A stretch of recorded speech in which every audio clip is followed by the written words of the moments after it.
podcasting is the best productivity hacks to content development. In a more B2B space, you're typically dealing with thought leaders, subject matter experts. Those are the people who have the least amount of time to sit down and create content. One of the best ways to get content out of them in the most efficient way is just to get them talking. And then if you're going to have them talking, you might as well record it. And if you're going to record it, you might as well publish it. And if you're going to publish it, you might as well repurpose it. Hey, Pete, thank you so much for joining me on the call today. Let's start by just getting some backstory from you. How did you end up where you are today, leading marketing efforts at Sawtooth, and what kind of drove you into this industry? I started my career in film, and I went to Brigham Young University, BYU. I was in their ad lab, pretty prestigious school. And then in my first job, I recognized that when companies go through difficult times, financial troubles, it is typically the creatives that end up getting laid off first. So like your art directors, your designers, your videographers, these type of people. And I was doing a lot of, we didn't call it this back then, but content creation, content development. This is back before those terms even were commonly used. And I realized that if I really wanted to kind of climb that ladder, if you will, or to kind of change the hierarchical order, I needed to move into more of a marketing role, because all of those roles typically report to marketers under the marketing budget. And so I decided to make a shift. And while I didn't have real formal training in, say, the analytical side of marketing, I had a lot of on the creative side. And so it was a pretty natural shift for me, but a lot of self-education into digital marketing, a lot of the analytics, and I really came to enjoy that. And then I found myself working with actually a buddy of mine in an early stage SaaS company, and then really started to excel in SaaS marketing and B2B space. Here I am at Sawtooth, and it's been a fantastic experience. Nice. That's awesome. So a similar kind of backstory for me into how I got into marketing. It really started with the more creative side. And one of the challenges I faced in leveling up and starting to lead teams and work kind of interface with corporate leadership is reporting, analysis, kind of that day-to-day administrative and forecasting. How did you interact with that? How did you learn to kind of play both sides of the creative field is really what's going to drive the numbers, but to get budget for numbers, you have to report to the numbers people, right? How did that go for you? Yeah, gratefully, I kind of through school and through other means kind of built up some analytical skills. And so as far as kind of bridging the gap between the creative and the analytical, it wasn't too hard for me. But I also learned really early that you need to measure, make sure you have the right metrics, and that data is proof, right? And it's the language of leaders is being able to show that what you're doing is really working. And so kind of being forced into it, and through a lot of YouTube and self-education, just learning to tell the right stories through data visualizations. And I would also I worked with an organization called Angle Point, and I think I would owe a lot of more of my analytical and data skills to some of my colleagues that really helped me level up there. Worked with John Nagel, Lee J. Hinkle, both guys just really helped me step up my game on that side. And working with Domo, they were our vendor on the data visualization side, on the business intelligence. I think that was a pretty big critical pivot point for me in my career that really helped me excel further into more of the leadership side, is really being able to tell stories through data. Nice. Okay. Speaking of telling stories through data, one of the things I really wanted to get into with you was chatting about podcasts and interviews and kind of video creation. And what you're seeing in terms of opportunity there for B2B and SaaS companies. Yeah, I think that there are quite a few B2B companies who are taking advantage of this already. But I think that maybe some of the systems or processes or the way that they think about or approach it may be a little bit different. For me personally, working in a B2B services organization where our expertise, our consultants, like where our revenue came from was their time with customers, and so taking any time away from them was a significant ask. Mm, So your subject matter experts in B2B organizations are typically the people who are most adept and ready to create good content that your buyers want to consume. But they're also usually the people who have the least amount of time, or when you're looking at billable utilization, like you don't want to take away their time. And so I found that trying to get them to create content, whether it's social posts, blogs, articles, things that were going to help us with search engine optimization, thought leadership, whatever. Like in some instances, it was like pulling teeth, and to pull them away from clients, like it was just hard. It was mm, a difficult scenario. And so when we're talking about how do you build a scalable content program, like especially in B2B services, or when those subject matter experts, those SMEs, their time is so precious, like that puts marketers in a difficult spot, because rarely are your marketers also the subject matter experts, right? The subject matter experts are usually best paired with marketers. They very different skill sets, and it's a kind of a unicorn, or pretty rare to have an SME who is also a great marketer or vice versa. And so I found that one of the best ways to create content with these SMEs without taking so much time, or creating friction for their own workflows, was to sit down with them and just book a meeting for 30 minutes, 45 minutes, and just record them talking about a specific subject. And then I would take that content, that recording, and I would create a blog article from it. And then I thought, what the heck am I doing? Like, I'm recording this really great content with these SMEs. Why am I not publishing this in a podcast format? And then I realized, like, that podcast format, like you you create blog articles from that, you create social posts from that. It can be repurposed in so many different formats, mm-hmm, and especially right now, with AI and its ability to transcribe. With those transcriptions from those audio or video formats, it can do so much. So when we're talking about like productivity hacks, you can get so much content in so little time.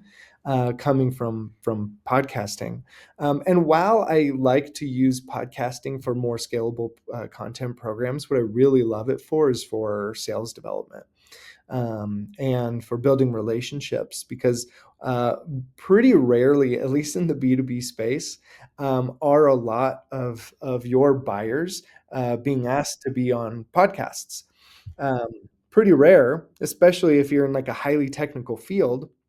It's pretty rare for people to be asked to be on a podcast. And so rarely will they say no, because finally they get to tell their stories on some sort of stage where other people get to hear about the cool stuff that they're working on. And so unless there's like some sort of internal policies that don't let them join, or maybe some sort of maybe it's intellectual property that they can't talk about for whatever reason, but most people will say yes. And so using podcast to build relationship with the people you're trying to sell to with your ICP is a fantastic way to build relationship. And it's a win-win, because yeah, like you're building relationship with them, but also you're getting great content from it as well. So mm-hmm. it becomes a really scalable content as well as sales engine. Yeah, that's really smart. When you think about the two sides of the process for like a content campaign, you've got the production side, which if you're going to make 9 pieces of content and 3 of them are social posts and one's a blog post and one's video, if you think of it like siloed like that, that's a lot of work. That's a lot of contractors that have to touch it. If you start with an interview or a video call or a podcast, you work on one content piece that becomes 9 things. Yeah. So that's really cool. I was talking to a guy, David Frank, and he said, what did he say? Content is king, but distribution is his wife. And so, like, you have to think about both sides, content in and content out, right? Yeah. Yeah. And so, yeah, that's really smart to just lean on kind of that video, more natural conversational method with these subject matter experts who are very busy. I think that's one of the hardest things that we faced with our clients in content creation for written stuff is we need a lot of the clients that we work with are in very specific technical niches. And so you can't just auto generate that content. It has to be really good and true and accurate. And the people that can write that don't have time to write blog posts and articles. And if your marketers are the ones writing that content, and they're probably getting that information from the internet, right? They're researching it. And if they're researching on the internet, they're getting that thought leadership from other people. So it's not like you're developing your own thought leadership. You're just regurgitating what other people are saying in maybe a unique or different way, but typically kind of vanilla of what everyone else is saying. So it's almost a disservice to you to have your marketers be creating that content on their own. Like, you have to have the SMEs in play at some point. Just how are you going to do it in a way that's efficient and effective? As far as the process goes, and then leaning on AI, what does that look like? What tools and processes have you set up to speed that up? Do you even get in as deep as like AI agents running kind of with their own stuff? Tell me about that. Yeah, and this is where, like, especially right now, I'm particularly stoked about the development of multi-agentic workflows, Mm. because using kind of hierarchical multi-agent workflows, you can create really good content from podcasts in a really quick and efficient way. And here's kind of how I think about it. There are multiple tools where you can build these types of workflows. There's Crew AI, there's N8N, there's Enhanced AI, Workato. There's a couple of others that come to mind. I personally really like using Enhanced AI, company out of Utah. I also really like N8N, also really incredible, powerful software. Um, but when I think about these multi-agentic workflows or multiple agents in a single workflow, here's just a quick example. After the more manual part is the actual recording of the podcast, right? That's the human element. You get it recorded, but then the second that you get it recorded and you upload it to YouTube, then you can do a lot of things. One, you can create a copywriting agent, and the copywriting agent's job is to take the transcription from the podcast, and then you're going to go write whatever it is that you want to create. You want to create a blog, have the copywriter create a blog, some social posts. It can even be creating like your YouTube, the title for your YouTube videos. It can be creating the YouTube descriptions, and then you can pass that the content from the copywriter and send it over to an editor agent, right? And then your editor agent's job, and this is like a team of agents, right? The editor's job is just to go through when it comes to grammar, spelling, everything, go check it, make sure it's clean, and then hand it off to your brand agent. And then the brand agent's job is to make sure that the tone, voice, personality is all on par, and it's, sounds good, feels like your organization. And then you're going to pass that off to, say, maybe your SEO agent. Maybe the SEO agent would actually come before, but nevertheless, the SEO agents, their job is to go make sure that it is optimizing for the keywords that you instruct it to focus on. And then you can even build into this SEO agent some training on creating the optimal best YouTube descriptions for searchability, for findability on YouTube, Google, what have you. And then you hand it off to the marketing manager, let's say. And the marketing manager's job is to review the output from those different steps and to give feedback. And this is where it really becomes more of an agentic workflow, because when we talk about degrees of agenticness, like this is a huge discussion, and kind of people are, I don't know if it's necessarily fighting about it, but definitely disagreeing about, like, what is an agent, what is not an agent. Like, really, anything that does something for you on your behalf that has an LLM connected into it is one type of degree to another of agenticness. So like, let's Mm. stop fighting about what is or what is not an agent, and just call it like it's agentic, right? Hmm. It's doing something on your behalf. It's connected to an LLM. It's agentic, right? Hmm. So anyhow, sending it off to your marketing manager agent, their job, they give feedback, and this is the critical piece to get much better output, is that it then takes the feedback from that agent and starts the cycle again back with the copywriter and says, go rework this with this feedback, send it back through that process, and then at the end of that second pass through, it goes to a human. And then the human can give feedback or just roll with it. But the human can give the feedback and say, hey, these are the adjustments I want to see. Send it back through, and then we'll go for final review. And this is a process that would take weeks, days to weeks with real humans. But now with the sophistication of the tools, like this could be done in minutes, right? I mean, like you got to do the heavy work of building those agents correctly, and getting it connected into your different systems, creating credentials and everything. But once you get it set and pass through, like literally the main job of the humans is to do the podcast recording like we're doing right now. And then after it's done, you send it to the AI team. And then I know that there are tools that you can use for the actual distribution piece. That's something I'm kind of discovering right now or working on, trying to learn more about what is the optimal way to publish the content, whether it's Apple Podcasts, YouTube, so on. Getting it onto WordPress. I know Dan Sanchez has created something similar, where he's able to even create like thumbnails for the different podcasts, and get it up onto WordPress and onto all of the different streaming services. Pretty much all he has to do is upload to YouTube, and the rest is done. It's pretty impressive. That's really impressive. And it goes back to the conversation of how much hand holding do you need to give to each of these agents or each of these like AI inputs to educate them to get it right. But Yeah. you're right, once you build that first flywheel, it learns and remembers and moves on. I was curious to, in your workflow that you were mentioning, if that marketing manager at the end, if that was the human stage or if that was an agent too. But it sounds like that was an agent that feeds it back into the copywriter, processes it all again, and then it gets to a human. Um, and that's really interesting. What tools do you use to build those processes, or what have been your favorite go-tos? Yeah, and like I'm in the early stages of working with N8N. Enhanced AI for sure is one I've been using.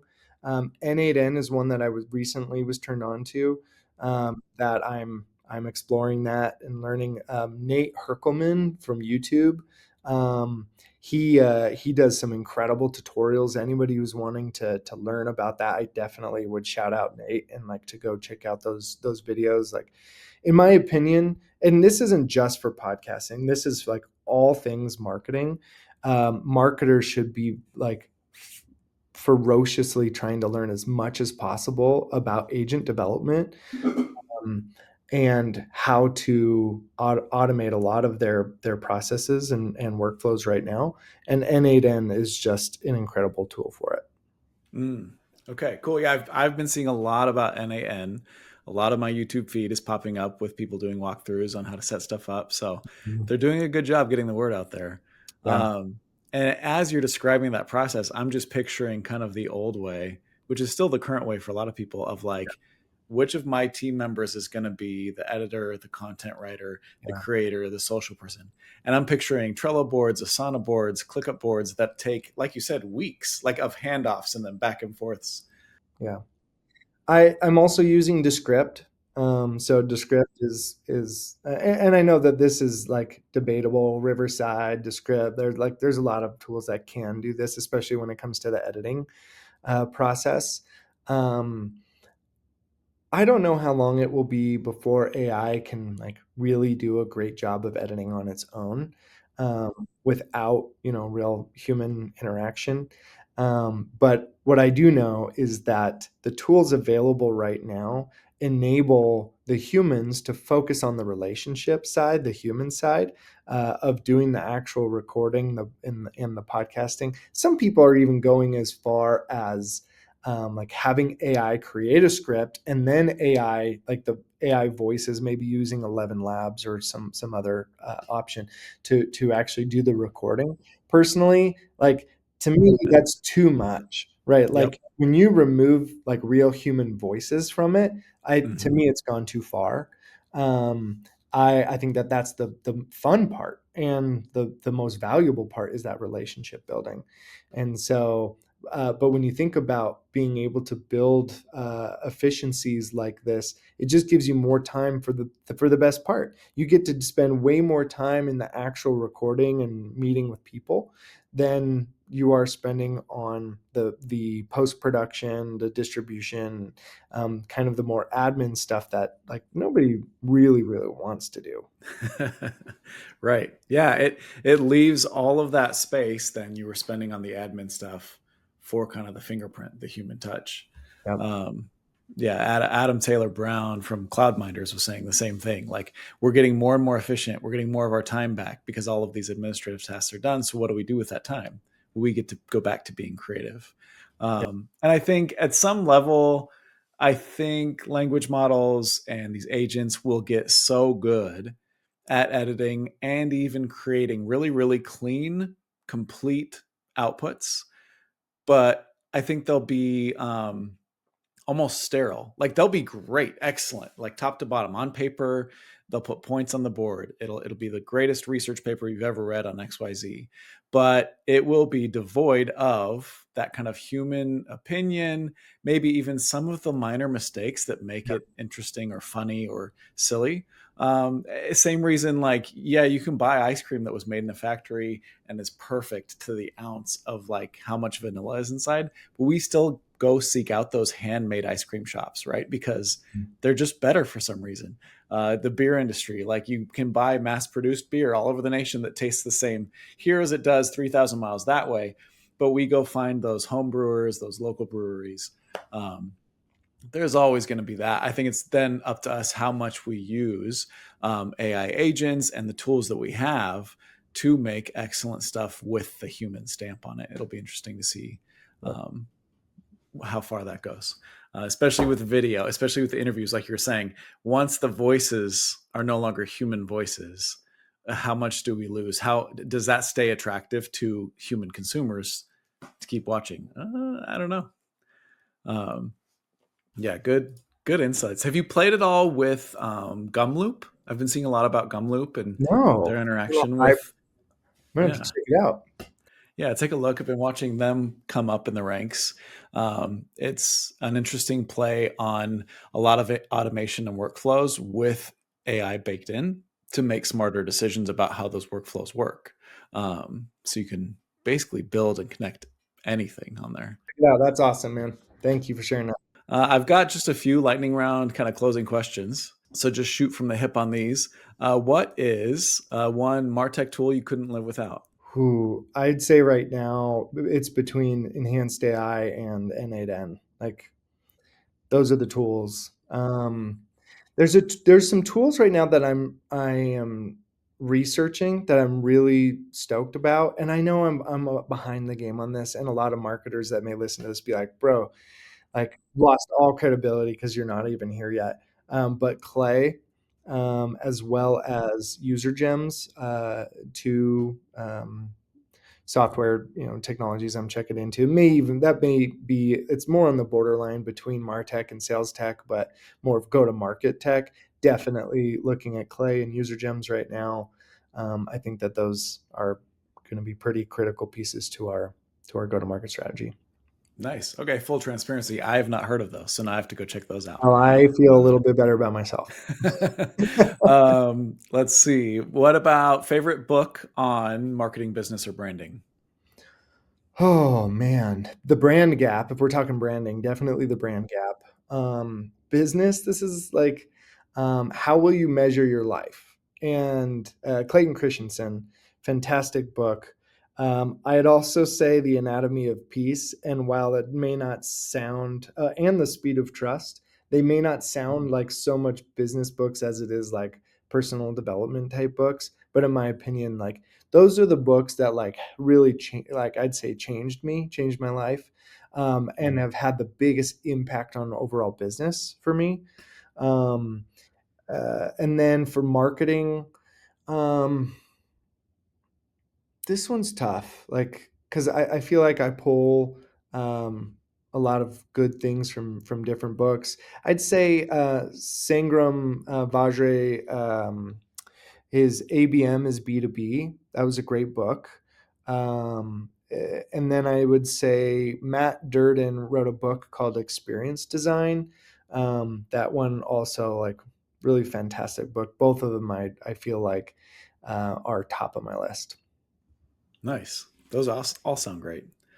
What was the one on peace? The experience of peace? Anatomy of Peace. Yeah. Not of peace. So it's All right. coming from the Arbinger Institute. It's a sister book to maybe even a sequel, you may call it, to Leadership and Self-Deception. Maybe you've heard of that Mm, okay, perfect.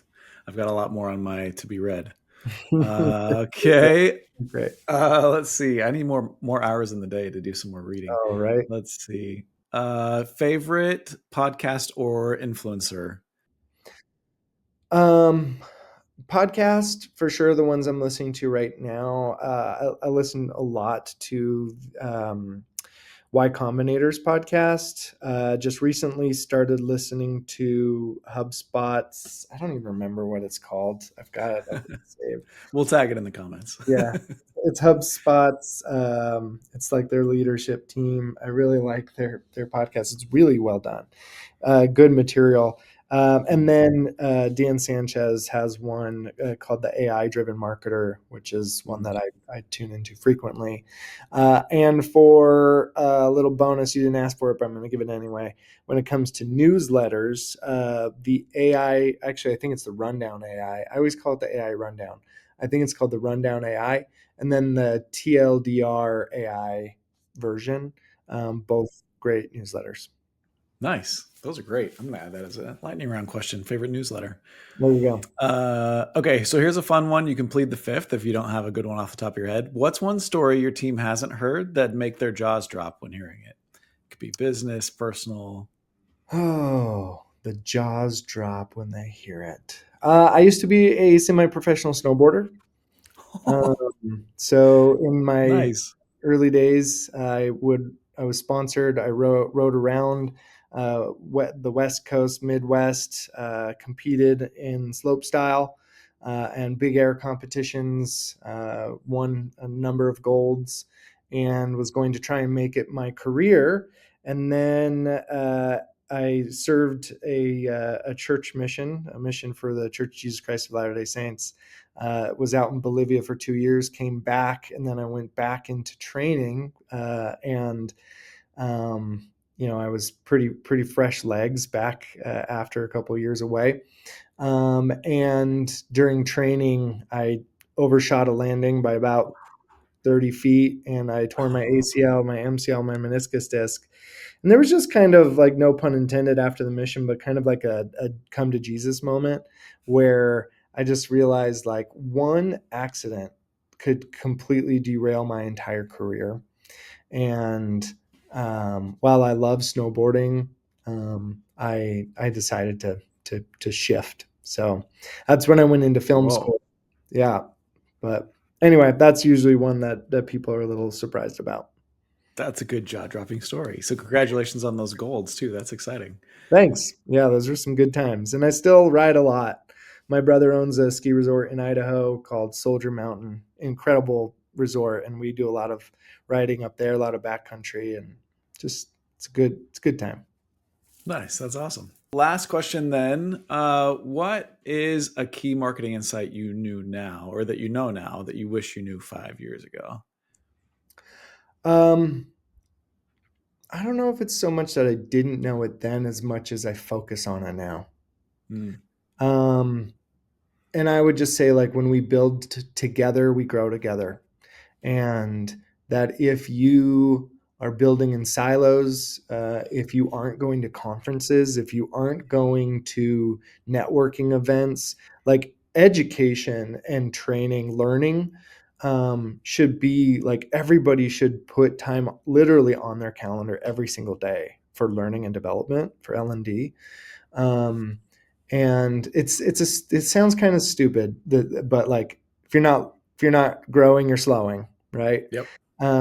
And whether that's podcasts, books, these conferences or what have you, it's unfortunate to me how rare it is for me to come on upon people who like really actually invest in their own continued education and personal growth, because it is the marketers that are the sharpest. It is, and those that usually move into leadership roles that really focus on their education and are trying to do it in a way like with other people, trying to learn from other people, build together with other people. And it's just like you go so much faster, so much faster. Yeah, it's true. It's true. And like you said, it's something you've always known, but now something you focus on, and it makes a big difference. I've noticed the same thing in my own uh, just kind of work and journey is I know learning is important. I know doing things together is important. I've known that for my whole life in theory, right? But in practice, the last few years, the people that have gathered around the teams that I'm working on, the team at Linkflow, other teams that I'm on, when we collaborate, even if the people in that call or on that team or on that project aren't necessarily specifically assigned to it, something really more important happens. There's like an experience had and shared, and then the product ends up benefiting too. But there's almost this like better internal result that happens from the team. So that's a really solid answer. Yeah, man. And if I could, I'd throw a little personal one in there. That's not so much business related, but um, I recently saw a post on LinkedIn. There's a fella named Jesse Randall. He's the CEO of Sweater. Um, I love his content, his posts, and he posted a graph of pretty much outlined how much time a parent has with a child from the time that they're born to the time that they leave the house. Um, but as I looked at the graph, I mean, you can see it every year. You can say like how much time you have left with your kid. You can find this graph. It's like, oh, they're 7 years old. This is how much time I have left with them. Or they're 11. This is how much time. And I started digging into the numbers a little bit. And I was like, this is only time. This is like existence, time that a child exists under your roof, right? It's not, the graph wasn't showing time with a child. And so I started like digging into to more of like the average numbers for an American family of like how much time does a parent spend with a child on the weekend? Does How much time does a teenager spend working on average per year? And a lot of these different considerations. And then when I started mapping out people who work 40 hours, 50 hours, and 60 hours a week, it is incredible, exponential, like how much that time drops of Mm. how much time you have like with your family, with your kids. And so on the personal note, like what did I wish that or what do I know now that, maybe I wish I knew then, is, and people say this all the time, but like it doesn't really hit the same until one, uh, you start to experience this, and then two, when you really have a better insight of what the numbers and data really look like. But it is that time moves so fast, and the amount of Hmm. time you actually have with your kids is ridiculously small. Here's an example: when a child is born to the time they leave the house, the amount of actual together time, and I'm saying like how much a parent is with a child, 2.12 years. 2.12 years Dang. of together time if you're working 40 hours a week. If you work 60 hours a week, we're skipping the 50 hours a week because I don't remember it off the top of my head. But if you're working 60 hours a week, you have 11 months.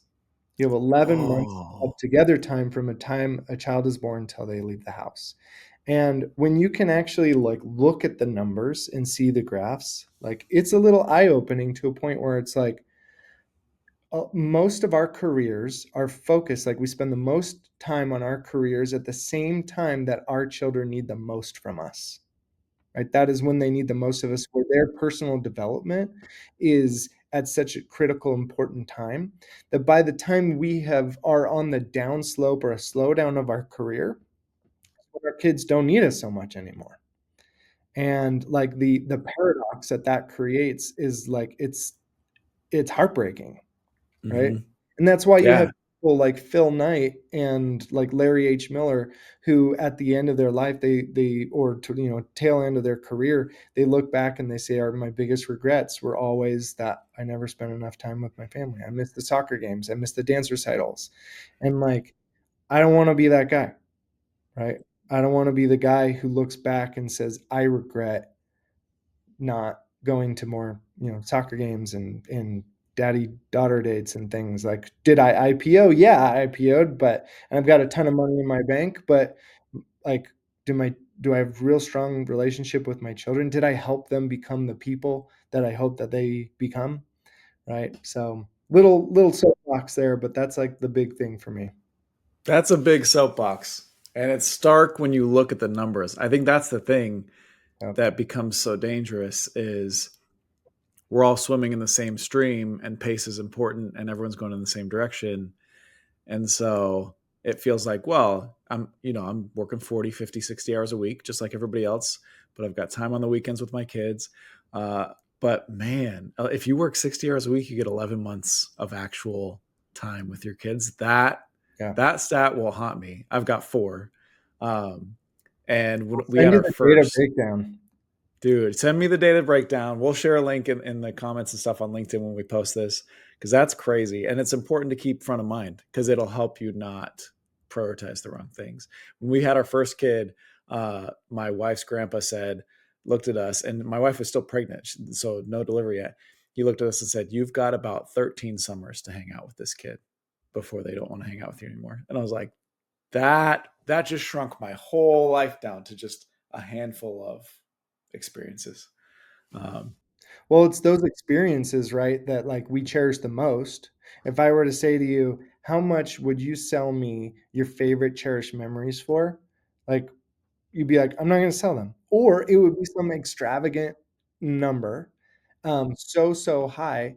But then when we talk about like, then our actions, like we spend so much time working that it doesn't enable us or give us opportunity to create new cherished moments.